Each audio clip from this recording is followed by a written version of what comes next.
जी, नमस्कार।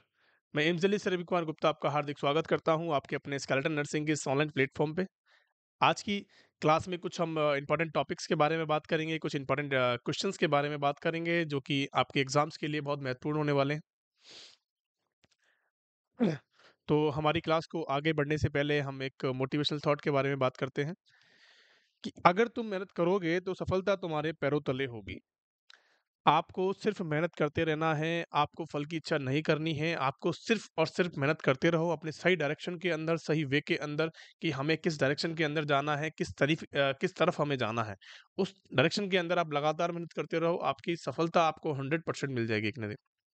आगे बढ़ सच में, तो आपको रुकना नहीं है, थकना नहीं है, आपको लगातार मेहनत करनी है जब तक आप क्या नहीं कर लो अपने जॉब को अपनी ड्रीम जॉब को हासिल नहीं कर लो। अगर किसी बच्चे का सपना है कि मुझे एम्स की तरफ जाना है, किसी बच्चे का सपना है कि मुझे सीएचओ की तरफ जाना है, तो आपको दोनों तरफ अपने जो माइंड्स है और जो अपना गोल है उसको फ़ोकस करना पड़ेगा, उसी गोल की तरफ आपको पढ़ाई करनी पड़ेगी। आगे बात सच में चलिए, आज का हमारा पहला क्वेश्चन देखते हैं, पहला क्वेश्चन क्या कहता है? Question of the day. आपको समझना है क्वेश्चन किसी भी क्वेश्चन को अच्छे से पढ़ना है, क्वेश्चन को पढ़ने के बाद उसी का आंसर करना है, ठीक है? आपको घबराना नहीं है, जो चीज़ समझ में नहीं आएगी मैं आपको समझाऊँगा। आपको अगर फिर भी समझ में नहीं आती तो आप कॉल मैसेज करके आप वहाँ से पूछ सकते हो। डिस्क्रिप्शन के अंदर हमारे नंबर्स दिए होते हैं, आप वहाँ से सपोर्टिव नंबर्स पे कॉल करें, मैसेज करें, वहाँ से आपका जितने भी डाउट्स होते हैं वो सारे क्लियर किए जाएँगे। आगे बात समझ में चलिए। क्वेश्चन पहला नंबर क्वेश्चन क्या कहता है कि 8 weeks after conception 8 weeks after conception the product of conception is the uterus in the uterus is termed as. Question बहुत इजी है, क्वेश्चन को पढ़ने का तरीका आपको आना चाहिए। क्वेश्चन सारे ही इजी होते हैं अगर किसी की थ्योरी कंप्लीट हो गई है, थ्योरी अगर किसी ने अच्छे से करी हुई है, कॉन्सेप्ट उसके क्लियर हैं, ठीक है? तो उसका 100% क्वेश्चन सही हो जाते हैं। बस उसको एक तरीका आना चाहिए पढ़ने का, क्वेश्चन प्रैक्टिस उसको करनी है। सिंपल बात है।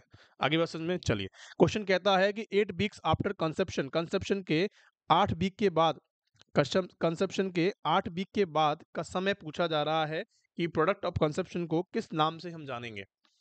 कि भैया 8 वीक हो चुके हैं कंसेप्शन को डिलीवरी हमारी प्रेगनेंसी जो है वो 8 वीक की हो चुकी है। उसके बाद के समय को यहाँ पे पूछा जा रहा है कि उसके उसको हम क्या कहेंगे? क्या एम्ब्रियो के नाम से जानेंगे या फीटस के नाम से जानेंगे, ज़ायगोट के नाम से जानेंगे या नियोनेट के नाम से जानेंगे? क्वेश्चन बहुत अच्छा है, समझ समझ में आएगा, बताएँगे फटाफट से। देखो, सिंपल सी बात मैं आपको बताता हूँ यहाँ पे कि यहाँ पे कुछ कंडीशनों को कुछ नाम से जाना जाता है, जैसे कि मैं आपसे बताता हूँ। एक सबसे पहला जो होता है हमारा वो होता है ज़ायगोट।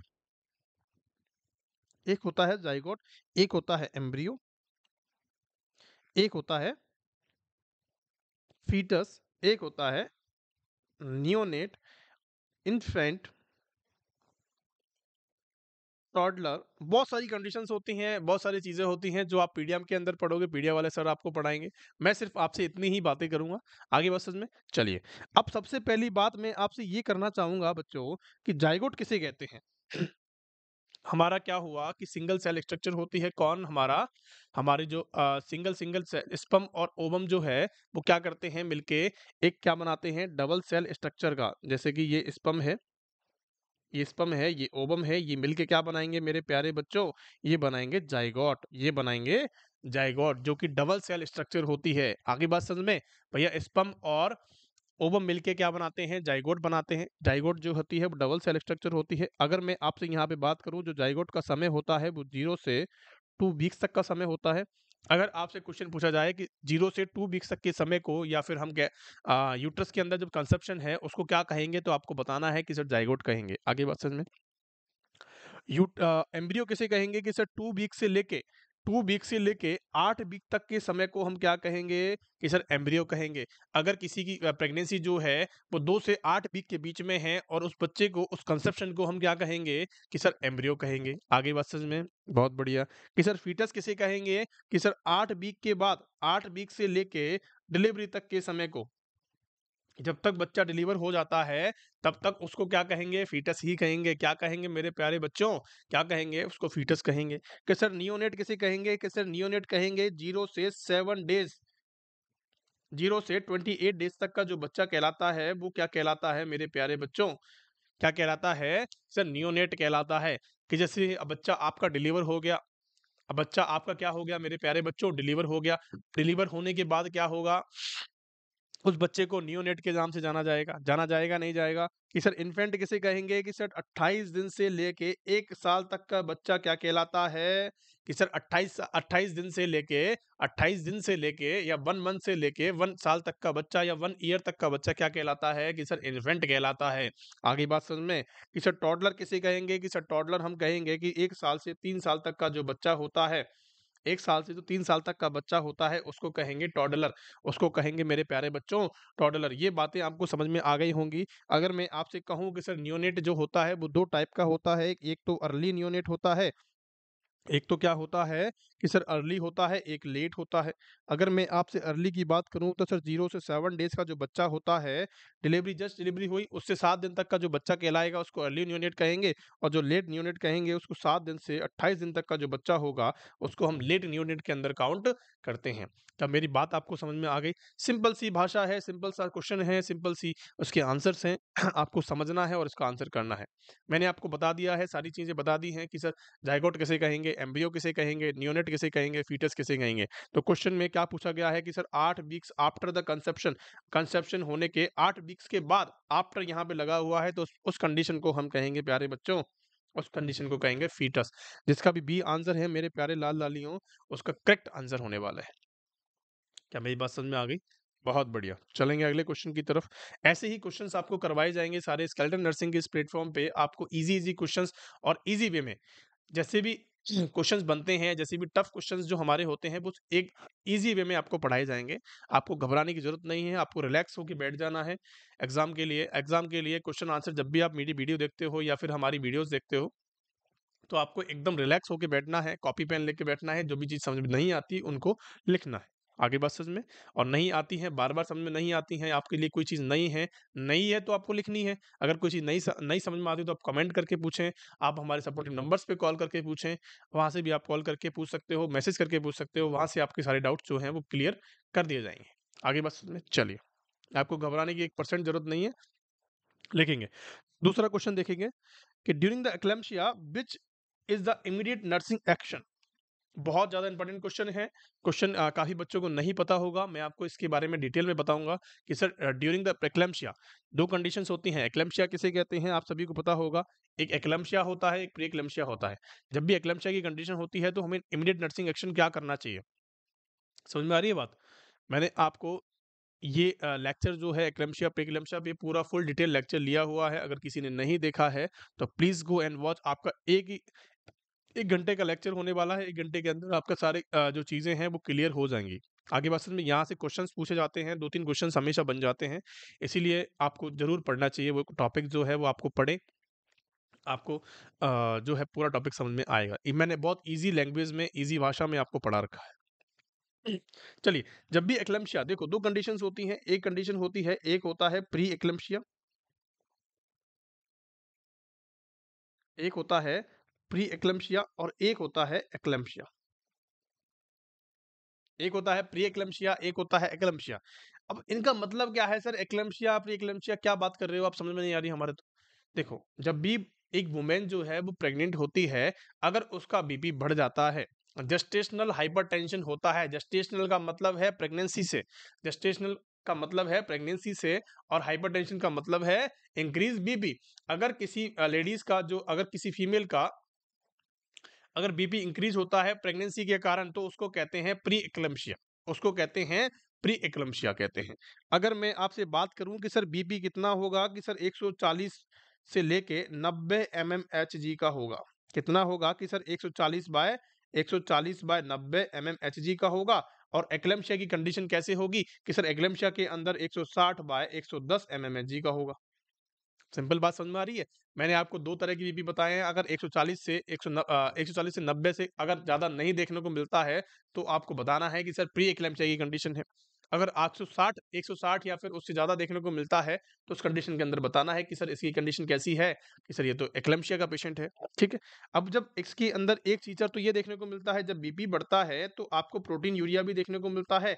आप जब यूरिन टेस्ट करवाओगे, तो उसके अंदर प्रोटीन यूरिया देखने को मिलेगा।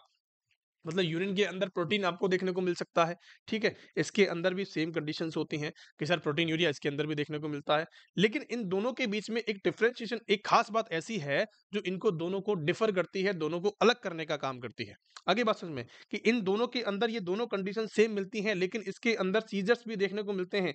अगर किसी महिला को सीजर्स आ रहे हैं, अगर किसी महिला को प्रेगनेंसी के दौरान सीजर्स आते हैं, बीपी बढ़ा हुआ है, प्रोटीन यूरिया है, तो आपको समझना है कि सर ये एक्लम्शिया का केस है। आपको क्या समझना है कि सर ये एक्लम्शिया का केस है, ये प्री एक्लम्शिया का केस नहीं है। आगे बात समझ में? तो इसमें खतरा क्या हो सकता है कि अगर किसी फीमेल को सीजर्स आते हैं, अगर किसी फीमेल को सीजर्स आते हैं, तो आपको क्या नर्सिंग एक्शन करना चाहिए? क्वेश्चन ध्यान से पढ़ना है, मैं आपको बार-बार कह रहा हूँ, क्वेश्चन को पढ़ना है कि सर इमीडिएट नर्सिंग एक्शन क्या कहता है ड्यूरिंग एक्लेम्पशिया। अगर किसी को एक्लेम्पशिया की कंडीशन हो गई है और एक्लेम्पशिया के अंदर क्या आते हैं मेरे प्यारे लाल-लालियों, मैंने आपको अभी बताया है कि सर सीजर्स आते हैं। जब भी सीजर्स आते हैं किसी पेशेंट को, तो हमें क्या करना चाहिए? हमें सर प्रिवेंट पेशेंट फॉलिंग, कि पेशेंट को गिरने से रोकना चाहिए। पेशेंट गिर ना जाए उसको रोकना चाहिए। आगे बात समझ में? तो जब भी सीजर्स की कंडीशन होती है, जब भी एक्लेम्पशिया की कंडीशन होती है, तो हमें क्या करना होता है कि प्रिवेंट पेशेंट फॉलिंग, उसको गिरने से बचाना है, उसके आस-पास रखी हुई नुकीली चीज़ों को हटा देना है, ताकि उससे उसको इंजरी ना हो। आगे बात समझ में? अब एयरवे को प्रोटेक्ट आप नहीं कर सकते, उस केस के अंदर आपको नहीं कर सकते, क्योंकि जब भी सीजर्स के या मिर्गी के दौरे आते हैं किसी पेशेंट को, तो उसके अंदर हमें 2-3 चीज़ों का ध्यान रखना होता है कि पेशेंट को कभी भी पकड़ना नहीं होता है। सिर्फ़ और सिर्फ़ हम जो कर सकते हैं, वो क्या कर सकते हैं कि सर हम आस-पास नुकीली चीज़ों को हटा सकते हैं, जिससे उसको चोट लगने वाली है। आगे बात समझ में? तो उन्हीं चीज़ों को बचा सकते हैं। अगर पेशेंट छत छत पे अगर किसी को मिर्गी आ गई है, तो उसको हम गिरने से बचा सकते हैं कि वो गिरे ना। आगे बात समझ में? तो ऐसी चीज़ों से हम बचा सकते हैं, बाकी हमें उसको क्या करना है, पकड़ना बिल्कुल नहीं है, क्योंकि पकड़ने से उसको फ्रैक्चर हो सकता है, क्योंकि जब मिर्गी आती हैं, तो हमारा इनवॉलंटरी कंट्रोल जो होता है, जो वॉलंटरी जो कंट्रोल होता है वो नहीं रहता है, इनवॉलंटरी जो कंट्रोल होता है वो चालू हो जाता है। आगे बात समझ में? और हमें क्या करना होता है, उसकी जो अगर हम दे सकते हैं तो साइडलाइन पोजीशन दे दो उसको। साइडलाइन पोजीशन देने का तात्पर्य क्या है, फ़र्क उससे क्या होगा कि सर उससे क्या देखने को मिलेगा आपको, जो उसके अंदर सलाइवा सीक्रेट हो रहा है, वो उसकी ट्रैकिया में ना जाए, जिससे उसकी क्या हो सकती है, डेथ हो सकती है। आगे बात समझ में? तो जो सलाइवा है साइडलाइन पोजीशन देने से आपका क्या आ जाएगा, बाहर आ जाएगा। आगे बस इसमें चलिए, observation of the vitals, vitals को ऑब्जर्व कर सकते हो, ये कोई प्राइमरी ट्रीटमेंट नहीं है, या फिर हम कह सकते हैं इमीडिएट नर्सिंग इंटरवेंशन जो है वो नहीं है। आईवी मैग्नीशियम सल्फेट दे सकते हैं कि सर आईवी मैग्नीशियम सल्फेट देने का यहाँ पे तात्पर्य क्या है कि सर जब भी ड्यूरिंग द एक्लेम्पशिया के अंदर हमें कभी भी मैग्नीशियम जो सल्फेट है एक्लेम्पशिया के अंदर हम नहीं देते हैं। आगे बात समझ में? चलिए, और आप इसके ऊपर पूरी क्लास मैंने आपको ली हुई है, प्लीज़ गो एंड वॉच, उसको देखें जाके, बहुत अच्छी क्लास है, बहुत इंपॉर्टेंट क्लास है, ध्यान रखना इस चीज़ का। क्वेश्चन वहाँ से भर-भर के आते हैं, क्वेश्चंस बहुत सारे पूछे जाते हैं। आगे बात समझ में? चलिए, क्वेश्चन नंबर 17 क्या कहता है कि which instrument used for producing the cervical dilation. Question बहुत अच्छा है, क्वेश्चन समझना है, ठीक है? क्वेश्चन क्या कह रहा है कि कौन से इंस्ट्रूमेंट को यूज़ किया जाता है सर्वाइकल डायलेशन करने के लिए? सर्वाइकल डायलेशन को करने के लिए किस इंस्ट्रूमेंट का यूज किया जाता है? देखो सिंपल सी बात मैं आपको बताता हूँ कि सर ओवम फॉरसेप्स क्या होता है, कि सर ओवम फॉरसेप्स ओवम से बने होते हैं, इसके अंदर क्या होते हैं कि सर ऐसा टाइप का एक कैंची सी होती है या फॉरसेप्स होता है, उसके अंदर क्या होते हैं कि सर ओवम बने होते हैं, ओभार बने हुए होते हैं, जिसके अंदर ओवम को रखा जाता है। तो इसको तो हम नहीं कर सकते, ओवम को ग्रैप्स करने के लिए इसका यूज करते हैं, इसको सर्वाइकल डायलेशन के लिए हम यूज नहीं करते हैं। आगे बात समझ में? तो ये गलत हो गया। एलिस फोर्सेप का टिश्यू फोर्सेप का यूज कर सकते हैं कि sir Allis forceps tissue forceps जो होता है वो टिश्यू को ग्रैप्स करने के लिए होता है, इसका भी हम यूज नहीं कर सकते हैं। कि सर ब्रिगली फोर्सेप्स क्या होता है? ब्रिगली जो फोर्सेप्स होता है, वो हम क्या करते हैं, कब यूज़ करते हैं? बच्चे को निकालने के लिए ब्रिगली फोर्सेप्स का यूज़ करते हैं। मेनली जो होता है वो सिज़ेरियन सेक्शन के अंदर यूज़ होता है। सिज़ेरियन सेक्शन के अंदर हमने चीरा लगाया पेट के ऊपर, जैसे ही हम पेट के ऊपर चीरा लगाते हैं, तो वहाँ से बच्चे को ग्रैप्स करने के लिए ब्रिगली फोर्सेप्स का यूज़ किया जाता है। आगे बात समझ में? तो इसका भी यूज़ हम नहीं करते हैं। बचा कौन-सा कि सर लेमिनिया टेंट का यूज़ करते हैं।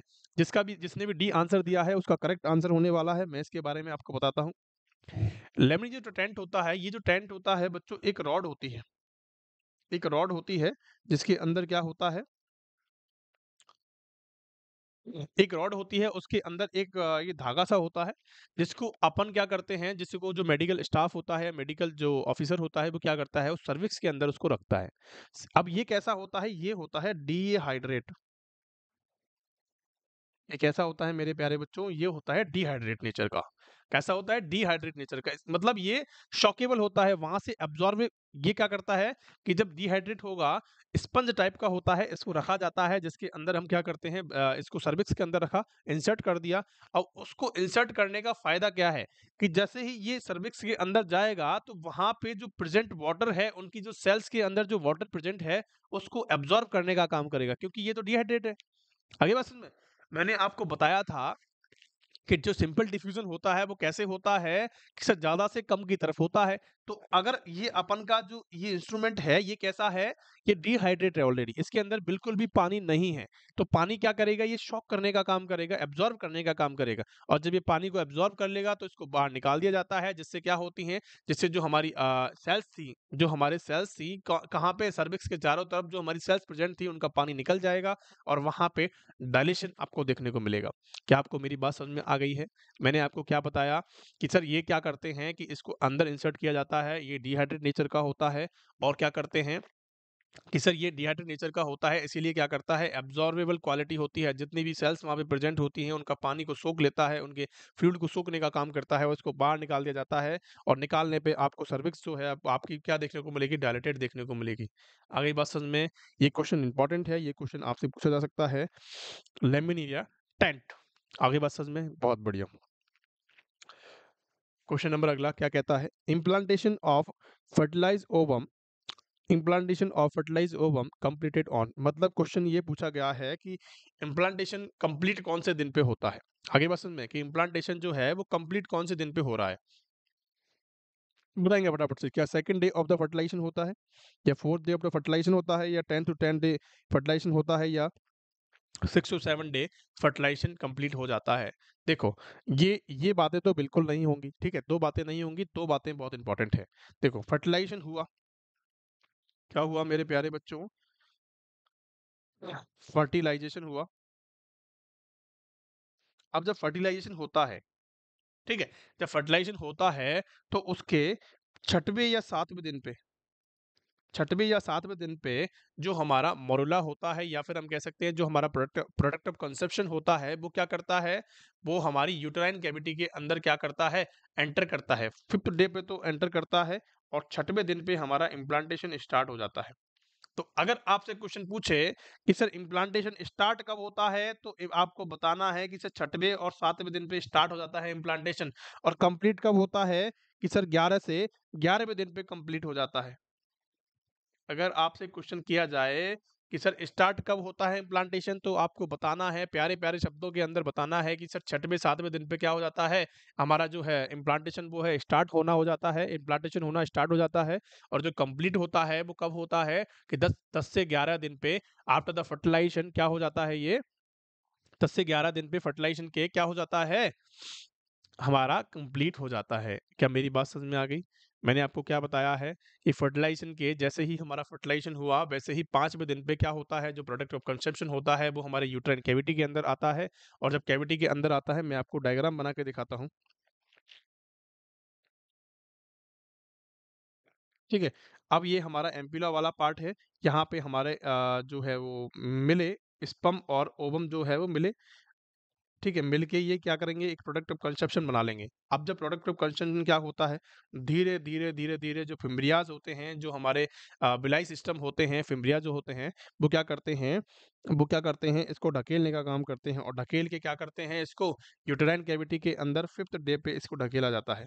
यूटेराइन कैविटी के अंदर इसको फिफ्थ डे पे ढकेला जाता है और ढकेलने के 1 दिन बाद या फिर हम कह सकते हैं ये पड़ा रहता है, पड़ा रहने के बाद ये 6 से 7 दिन पे अपना इम्प्लांटेशन जो है वो स्टार्ट कर देता है, होना स्टार्ट कर देता है। और जब स्टार्ट करता है जो कंप्लीट होता है मेरे प्यारे बच्चों, कंप्लीट का मतलब है कि एंडोमेट्रियम से अटैच हो जाता है कंप्लीटली, तो कितने दिन पे होता है कि सर 10 से 11 दिन पे देखने को मिलता है। आगे बात समझ में? सिर्फ इतनी सी कहानी मैं आपको बताना चाहता हूँ। आगे बात समझ में? तो अगर जिसने भी आंसर कंप्लीट वाला दिया है या सी आंसर जिसका है वो कंप्लीट या सही आंसर उसने दिया है। चलिए आगे बढ़ते हैं, अगले क्वेश्चन की तरफ चलते हैं। क्या कह रहा है कि ए प्लांट सर्जिकल, क्वेश्चन बहुत अच्छा है, क्वेश्चन को पढ़ना है। Planned surgical incision on perineum, on perineum ये वर्ड आपको देखना है, on perineum during the labour is called as. Perineum पे एक प्लांट सर्जिकल इंसिजन लगाना क्या कहलाता है? सिजेरियन सेक्शन कहलाएगा, एम्नियोटॉमी कहलाएगी, एमटीपी कहलाएगा या एपिसियोटॉमी कहलाएगी? देखो, मैंने आपको बताया कि सर ये हमारी क्या होती है, कि सर ये क्या है, कि सर ये वेजाइना है, ये वेजाइनल होल है, ये हमारी यूरेथ्रा है, ठीक है? और ये हमारा एनएस वाला होल है। अब इस वाले पार्ट को, अब जो मैंने ये वाला जो पार्ट होता है, जो मैं आपको ग्रीन से मार्क कर देता हूँ, ये वाला जो पार्ट होता है इसको कहते हैं पेरिनियम। इसको कहते हैं पेरिनियम। अगर किसी को नहीं पता हो तो ये बात जान लेना कि इसको कहते हैं सर पेरिनियम। जो एनस और कहाँ पाया जाता है, एनस और जो हमारा वजाइनल होल है उसके बीच में जो पाया जाने वाला पार्ट होता है उसको कहते हैं पेरिनियम। आगे बात समझ में। अब पेरिनियम पे कट लगाने की विधि को क्या कहते हैं, क्वेश्चन ये पूछा रहा है बस। आया बात समझ में कि ड्यूरिंग लेबर चल रहा है, किसी महिला का लेबर चल रहा है और एक कट लगा रहे हैं पेरिनियम पे, और क्यों लगा रहे हैं, इसका पर्पस क्या है बताएंगे फटाफट से। देखो, सपोज दैट किसी महिला का ऑपरेशन थिएटर के अंदर, लेबर रूम के अंदर क्या चल रहा है, लेबर चल रहा है, ठीक है। अब उसका जो हेड ऑफ द फीटस है वो तो बाहर आ गया, लेकिन आगे का जो पोर्शन है, या फिर हम कह सकते हैं हेड ऑफ द फीटस बाहर नहीं आ पा रहा है उस वजाइना के थ्रू, ठीक है। तो अब जब वजाइना के थ्रू बाहर नहीं आ पा रहा है तो हम क्या करते हैं बच्चों, कि पेरिनियम के ऊपर कट लगाते हैं। एक पेरिनियम के ऊपर कट लगा देते हैं, जिससे क्या होता है कि वजाइनल जो ओपनिंग है वो कैसी हो जाती है, चौड़ी हो जाती है, या फिर हम कह सकते हैं जो इसका जो एरिया है वो वाइड हो जाता है। अब जब वाइड हो जाएगा तो इजीली हम उसको क्या कर सकते हैं, रिमूव कर सकते हैं, बाहर निकाल सकते हैं। उस प्रोसीजर को हम क्या कहते हैं, एपिजियोटोमी कहते हैं। क्या कहते हैं मेरे प्यारे बच्चों, उस प्रोसीजर को कहते हैं एपिजियोटोमी। पेरिनियम पे कट लगाने की विधि को हम क्या कहते हैं, एपिजियोटोमी कहते हैं। सिजेरियन सेक्शन काफी बच्चों के दिमाग में था या नहीं था? किसका सिजेरियन सेक्शन था हमारे दिमाग के अंदर? सिजेरियन सेक्शन उसे कहते हैं जो कहाँ लगाते हैं, हमारे पेट के ऊपर लगाते हैं। आगे बात समझ में। पेरिनियम जो पार्ट होता है वो हमारा वेजाइनल ओएस के जो वेजाइनल जो होल होता है, या फिर हम कह सकते हैं एनल होल के बीच में जो देखने को मिलता है एरिया, उसको कहते हैं पेरिनियम। आगे बात समझ में, बहुत बढ़िया। एपिजियोटमी जो है वो बहुत टाइप की होती है। मैं आपसे अगर एपिजियोटमी की बात करूं तो एक तो होती है जो सबसे मोस्ट कॉमन देखने को मिलती है, मोस्ट कॉमन होती है मीडियोलेटर।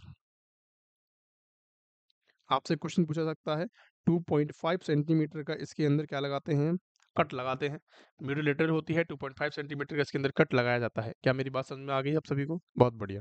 एमनियोटॉमी क्या होती है? एमनियोटॉमी का मतलब होता है, एमनियोटॉमी का सिंपल सा मतलब ये होता है कि artificial rupture of the membrane. किसी ने, मेडिकल एग्जामिनर ने सपोज दैट टर्म प्रेगनेंसी है और उसके अंदर इंसर्ट कर दिया अपनी दोनों उंगलियां, और उससे क्या हो सकता है, उसको रप्चर देखने को मिल सकता है, उसी को कहते हैं एमनियोटॉमी। आगे बात समझ में। एमटीपी जो होता है वो medical termination of the pregnancy, medico legal termination of the pregnancy. उसका मतलब आप सभी को पता है। एमटीपी के बारे में मैं आपसे फुल डिटेल में बात करूंगा, एक क्लास हमारी ली जाएगी एमटी के ऊपर, तो आपको वहां से वो पढ़ लेनी है। आगे बात समझ में। चलिए, बहुत बढ़िया। जिसका भी आंसर सी था और डी था उसका करेक्ट आंसर है। क्वेश्चन नंबर 21 क्या कहता है, क्वेश्चन नंबर अगला क्या कहता है, presumptive sign of the pregnancy is. Presumptive, देखो, प्रेजेंटिव का मतलब होता है जो पेशेंट फील करता है। अगर मैं आपसे बात करूं कि सर प्रेगनेंसी के जो साइंस होते हैं वो तीन होते हैं, तीन होते हैं। तीन कौन कौन से होते हैं? एक होता है प्रिजम्पटिव साइन। अगर मेरी क्लास नहीं ली है तो प्लीज गो एंड वॉच, वहां पे बहुत सारा इंपॉर्टेंट टॉपिक है, उसको जाके देखें, आपको सारी डिटेल में समझ में आ जाएगी। मैं आपको यहाँ पे शॉर्ट में समझाऊंगा कि सर एक होता है प्रिजम्पटिव, एक होता है प्रोबेबल, और एक होता है डेफिनेटिव। क्या होता है? डेफिनेटिव। आगे बात समझ में। तीन तरह के साइंस होते हैं, प्रेजेंटिव, प्रोबेबल एंड डेफिनेटिव। अगर मैं आपसे प्रेजेंटिव साइन की बात करूं, देखो प्रेजेंटिव साइन जो कि पेशेंट खुद फील करता है कि मुझे ये कंडीशंस हो रही हैं, कहीं मेरे को प्रेगनेंसी तो नहीं है।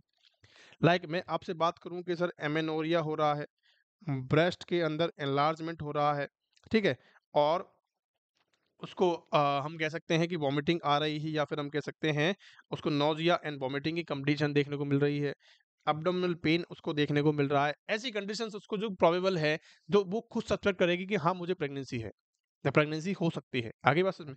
प्रोबेबल साइंस के अंदर वो सारे साइंस होते हैं जो क्या होते हैं, जैसे कि मैं आपसे बात करूं कि चैडविक साइन इसके अंदर देखने को, जितने भी साइंस आते हैं वो प्रोबेबल के अंदर आते हैं। ऑसिलेंडर साइन आता है, हेगार साइन आते हैं, जितने भी साइंस होते हैं मेरे प्यारे लाल लालियों वो प्रोबेबल के अंदर आते हैं। आगे बात समझ में। डेफिनेटिव का मतलब क्या होता है कि डेफिनेट है, प्रेगनेंसी ही है। डेफिनेट कैसे करोगे? या तो आपको क्या देखने को मिलेगी, फीटल हार्ट साउंड देखने को मिल रही है, या फीटल पार्ट्स आपको पैल्पेट करने को देखने को, या आपने यूएसजी करवाई है उसके अंदर फीटस प्रेजेंट है। ये तो डेफिनेट ही हुआ कि यहाँ पे तो डेफिनेटिव साइंस हो सकते हैं, ठीक है। अब यहाँ पे क्वेश्चन पूछा गया है कि probable presumptive signs of the pregnancy. तो प्रेजम्पटिव साइन की बात करते हैं। एक्टिव फीटल मूवमेंट, ये तो डेफिनेटिव हो गया। ऑस्कल्टेशन ऑफ द, ये भी डेफिनेटिव हो गया। पैल्पेशन, आप पैल्पेशन कर रहे हो यार, फीटल पार्ट आपको प्रेजेंट है, फीटस प्रेजेंट है, तो डेफिनेटिव साइन ही होगा ना वो तो एमेनोरिया इसके अंदर जिसने भी आंसर दिया है कि सर एमेनोरिया जो है वो प्रोबेबल सॉरी प्रिजम्पटिव साइंस के अंदर आता है। क्या मेरी बात समझ में आ गई है? अगर किसी ने मेरा फुल लेक्चर नहीं लिया है, प्लीज गो एंड वॉच, वहां से जाके देखें, पूरा डिटेल में लेक्चर मैंने आपको लिया हुआ है, उसको जाके देखें, आपको सारी की सारी चीजें जो है वो आपको विजुअल हो जाएंगी। चलिए अगले क्वेश्चन की तरफ चलते हैं। क्वेश्चन नंबर 22 क्या कहता है?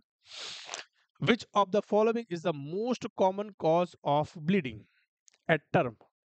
टर्म पे अगर ब्लीडिंग होती है, अगर टर्म कंडीशन, टर्म का मतलब होता है कि 37 वीक्स पे अगर किसी को ब्लीडिंग होती है तो वो किस कारण से होती है, क्या कॉज हो सकता है? मोस्ट कॉमन प्लेसेंटा प्रीविया हो सकता है, अब्रप्शियो प्लेसेंटा होता है, बासा प्रीविया होता है, यूटेराइन रप्चर होता है। बताएंगे फटाफट से क्या आंसर होने वाला है। देखो, यूटेराइन रप्चर की यहाँ पे बात हम नहीं करेंगे क्योंकि ये तो बिल्कुल कतई लीड नहीं करता। आगे बात समझ में। अब मैं आपसे बात करता हूँ, मैंने आपको डिटेल में सारी चीज़ें पढ़ाई हुई हैं, प्लेसेंटा प्रीविया के बारे में पढ़ाया हुआ है, अब्रप्शियो प्लेसेंटा के बारे में बताया हुआ है, बासा प्रीविया क्या होता है उसके बारे में मैंने आपको बताया है, ठीक है। अब सबसे पहली बात कि सर जो प्लेसेंटा प्रीविया होता है इसके अंदर क्या-क्या चीज़ देखने को मिलती है कि सर इसके अंदर जो प्लेसेंटा होता है वो लोअर सेगमेंट के अंदर क्या हो जाता है, इम्प्लांट हो जाता है। ये सभी को पता है। अब्रप्ट प्लेसेंटा क्या होता है कि सर इसके अंदर अर्ली सेपरेशन हो जाता है प्लेसेंटा का। भैया प्लेसेंटा पहले ही सेपरेट हो जाता है कहाँ से? एंडोमेट्रियम से। आगे बात समझ में कि सर बासा प्रीविया क्या होता है, ये बड़ी मेजर कंडीशन है। अगर इसके बारे में नहीं पता तो आप ये मान लेना कि आपके पढ़ने का तो ढंग है वो सही नहीं है, या फिर आपका जो प्लेटफॉर्म है वो सही नहीं है। आगे बात समझ में। तो बासा प्रीविया जो होता है ये इंपॉर्टेंट थिंग होती है। बासा प्रीविया के अंदर क्या होता है, देखो ये हमारा क्या है, ये हमारा एक एमनियोटिक कैविटी है या फिर हम कह सकते हैं यूट्रस है, ठीक है। ये यूट्रस है, ये मैंने आपको एक प्लेसेंटा बनाया, ठीक है। ये हमारा प्लेसेंटा है, ये हमारा फीटस है, ये हमारा फीटस है, ठीक है। एक और बनाता हूँ, ये हमारा प्लेसेंटा है और ये हमारा फीटस है। अब जनरली क्या होता है कि जो हमारी अम्बिलिकल कॉर्ड्स होती हैं वो फीटस से निकलती है, प्लेसेंटा से निकलती हैं और कहाँ हो जाती हैं, हमारे ऐसे अटैच होती है कि जनरली हमारा जो प्लेसेंटा कनेक्टेड होता है फीटस के साथ वो किससे होता है, वो किससे होता है, किससे होता है, अम्बिलिकल कॉर्ड के द्वारा होता है नहीं होता है। अब बासा प्रीविया के अंदर क्या होता है कि सर जो यहाँ से जो अम्बिलिकल कॉर्ड्स निकलती हैं वो क्या करती हैं, वो पहले हमारी यूट्रस की लाइनिंग से क्या होती हैं, अटैच होती हैं, या हम कह सकते हैं हमारी जो कवरिंग्स होती हैं उससे अटैच होती हैं। आगे बात समझ में। अब आपको यहाँ पे क्या देखने को मिल रहा है कि सर यहाँ पे सबसे पहले हमारी कहाँ पे अटैच हुई हैं कि सर प्लेसेंटा से जो हमारी अम्बिलिकल कॉर्ड्स निकल रही हैं या फीटस से जो निकल रही हैं वो क्या करती हैं, पहले हमारे यूटेराइन वॉल से अटैच होती हैं फिर हमारे प्लेसेंटा से अटैच होती है नहीं होती हैं कि सर ये तो नॉर्मल कंडीशन है और ये अब नॉर्मल कंडीशन है या नहीं है? ये तो नॉर्मल बात हो गई, ये हमारी अबनॉर्मल बात हो गई। अब क्या होगा, इसका होने का मतलब क्या है, इसको होने से क्या फर्क पड़ेगा, ठीक है। अब देखो यहाँ पे जब हम इसको रप्चर करेंगे, जब इसको रप्चर करेंगे तो यहाँ पे किसी प्रकार का कोई खतरा नहीं होगा, ठीक है। जब इसको रप्चर करेंगे तो क्या हो जाएगा, जब हमने इसको रप्चर कर दिया, यूटेराइन हमारा जो यूटेराइन बॉल है उसको रप्चर हो गई, क्योंकि रप्चर तो वो नहीं है जब टर्म पे क्या होता है, जब टर्म डिलीवरी होती है या फिर हम कह सकते हैं जब टर्म पे आता है तो रप्चर तो होगा। और जब रप्चर होगा तो यहाँ से क्या हो जाएगा मेरे प्यारे बच्चों, यहाँ से ब्लीडिंग देखने को मिलेगी, मिलेगी या नहीं मिलेगी। और जो ब्लीडिंग होगी आप समझोगे कि यूट्रस की ब्लीडिंग है, लेकिन जो ब्लीडिंग होगी वो कहाँ से होगी मेरे प्यारे बच्चों, कि सर फीटस से देखने को मिलेगी। और जब फीटस के अंदर तो पहले ही ब्लड कम होता है मेरे प्यारे बच्चों, और जिसके अंदर पहले ही ब्लड कम है उससे अगर ब्लीडिंग होगी तो वहाँ पे फीटल डेथ के चांसेस देखने को मिल सकते हैं, फीटल डेथ के चांसेस देखने को मिल सकते हैं। क्या मेरी बात समझ में आ गई आप सभी को? यही होता है बासा प्रीविया। अगर मेरी क्लास नहीं ली है प्लेसेंटल के ऊपर तो प्लीज गो एंड वॉच, बहुत ज्यादा इंपॉर्टेंट होने वाली है। आगे बात समझ में। चलिए अब तो यहाँ पे मुझे बताएंगे कि सर एट टर्म पे अगर कोई ब्लीडिंग आपको देखने को मिलती है तो क्यों देखने को मिलती है। अब देखो ये मैं मिटा देता हूँ, यहाँ पे हम बात करते हैं प्लेसेंटा प्रीविया की, ठीक है। देखो प्लेसेंटा जो प्रीविया होता है, मैं यहाँ पे एक यूट्रस बनाता हूँ, ठीक है? अब प्लेसेंटा प्रीविया के अंदर क्या होता है कि बच्चों लोअर यूट्राइन सेगमेंट पे हमारा जो प्लेसेंटा है वो अटैच हो जाता है। अब जब अटैच होता है तो आपकी जब टर्म पे डिलीवरी आएगी तो आपका जो प्लेसेंटा है वो क्या करेगा, जैसे ही रप्चर होगा तो आपको ब्लीडिंग देखने को मिलेगी। मिलेगी या नहीं मिलेगी? आपको अगर कोई भी ब्लीडिंग देखने को मिलती है एट टर्म तो वो किसकी वजह से होती है? प्लेसेंटा प्रीविया की वजह से होती है। गांठ मार लेना इस क्वेश्चन को। ये क्वेश्चन बड़ा इंपॉर्टेंट है, ये क्वेश्चन आपसे पूछा जा सकता है।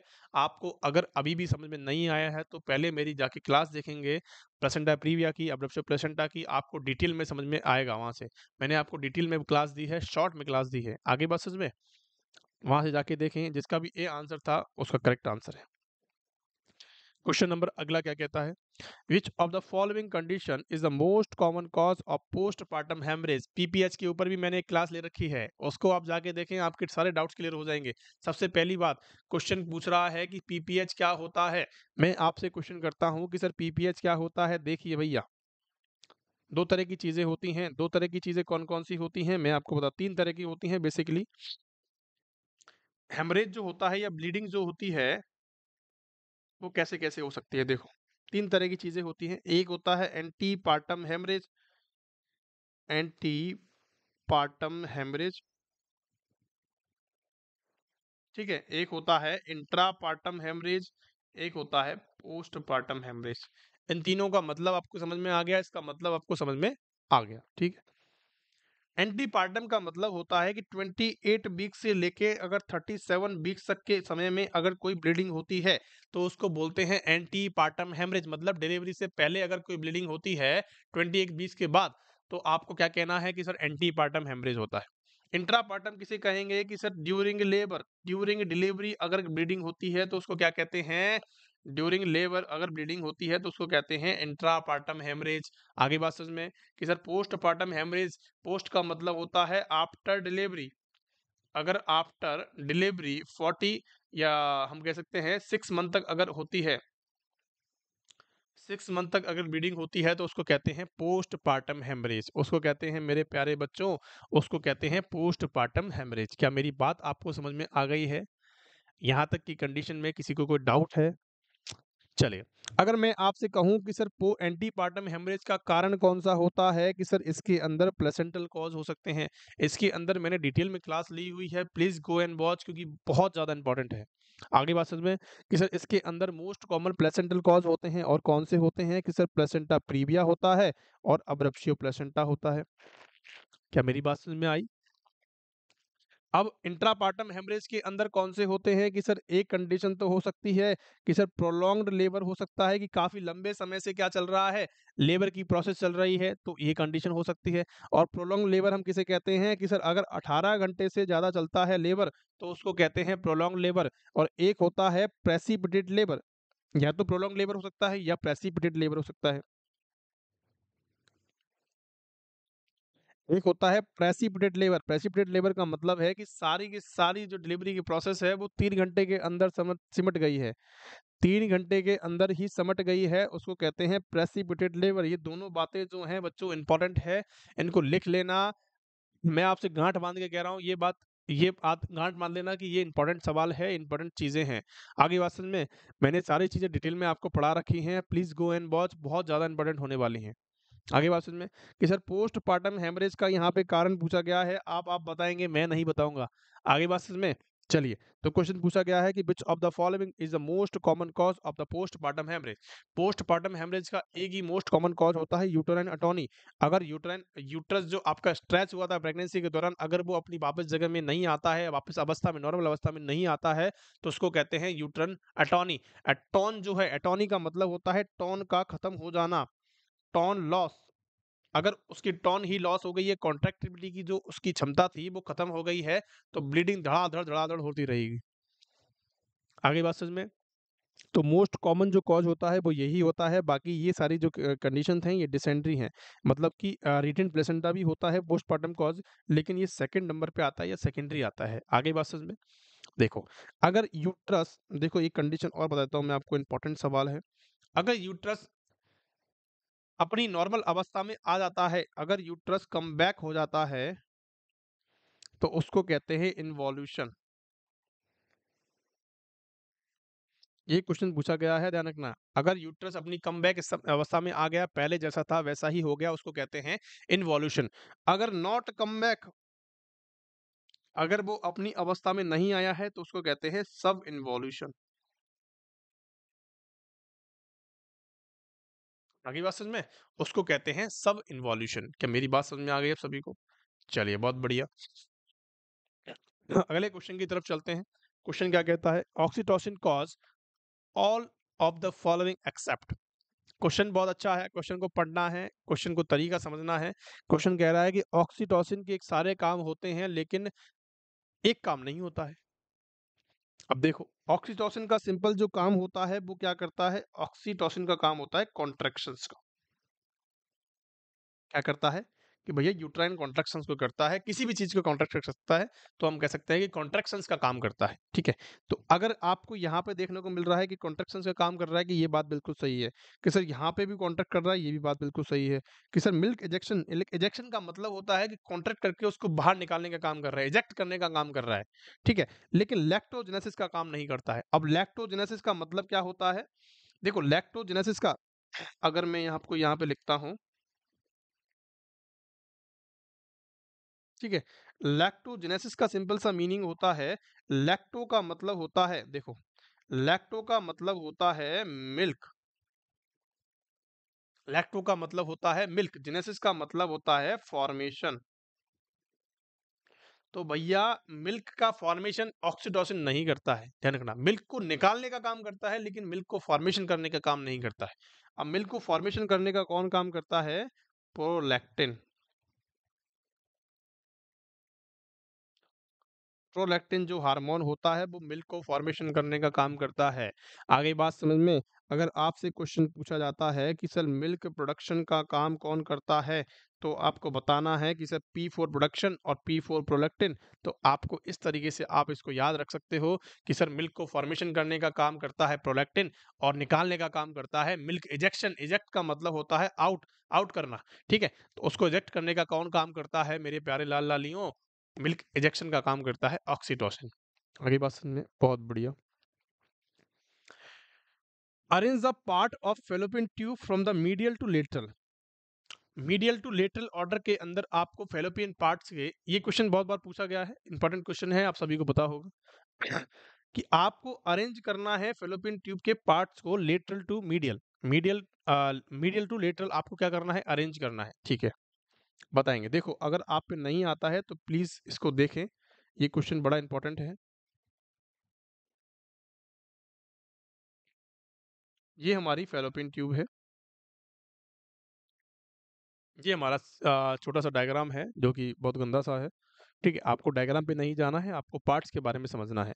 ठीक है, देखो, अगर मैं आपसे बात करूं कि सर ये तो होती है वजाइना, ठीक है, ये वाला जो पार्ट होता है ये होता है सर्विक्स, है ना। ये हमारा जो होता है वो बॉडी होती है, ये हमारा फंडस होता है।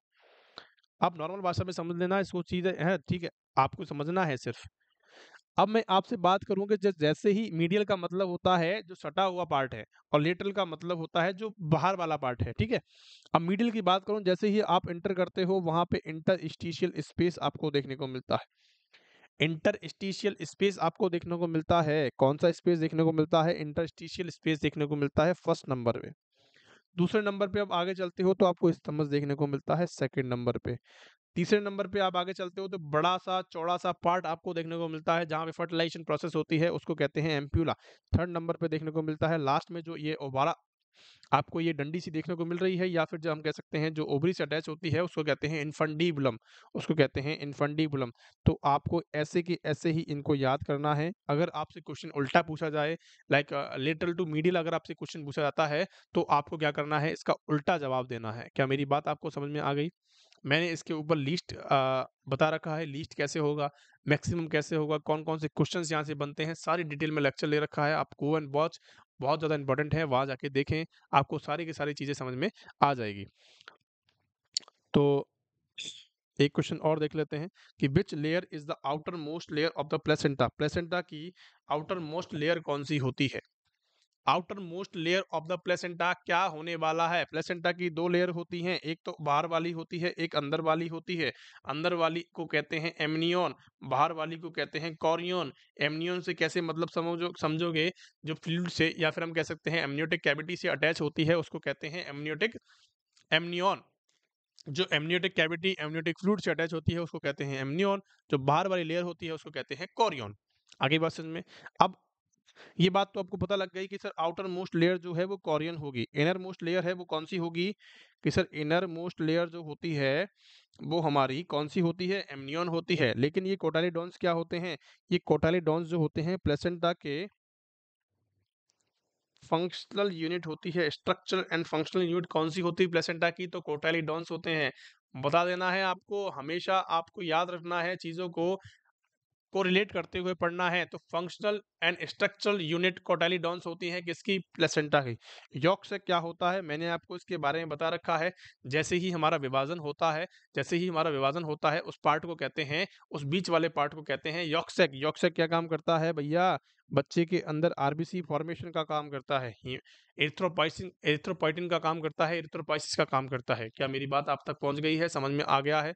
और और आपको अगर डिटेल में लेक्चर लेना है तो प्लीज़ गो एंड वॉच, वहाँ से मैंने सारी डिटेल में चीज़ें पढ़ा रखी हैं ओबीजी के रिगार्डिंग। जितने भी सारे टॉपिक्स थे, इंपॉर्टेंट टॉपिक्स थे, उनके बारे में मैंने आपको बता रखा है। Thank you so much for being there. अगर क्लास आपको पसंद आई हो तो प्लीज़ लाइक शेयर सब्सक्राइब करेंगे, अपने दोस्तों के साथ शेयर करेंगे हमारी वीडियोस को। और ताकि हमें और आपको दोनों को मोटिवेशन मिलता रहे, आपके लिए अच्छा कंटेंट हम लाते रहें। Thank you so much. पढ़ते रहें और बढ़ते रहें।